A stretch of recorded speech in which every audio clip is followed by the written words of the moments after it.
नमस्कार मित्रांनो, मी तुम्हाला सांगू इच्छितो की घरचं सोयाबीनचं बी गेल्या वर्षीचं पेरताना योग्य निर्णय घ्या.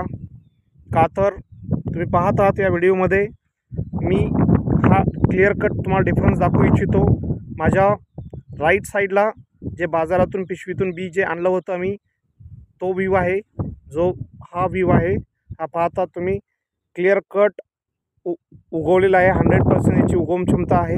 या साईडला जे दिसतात रो दिसतात क्लिअर कट, आणि माझ्या लेफ्ट साईडला जर तुम्ही पाहत असाल डाव्या साईडला, तर हे घरचं बी पेरलं होतं या पोर्शनमध्ये, नियर अबाउट एक 10 गुंठ्यामध्ये.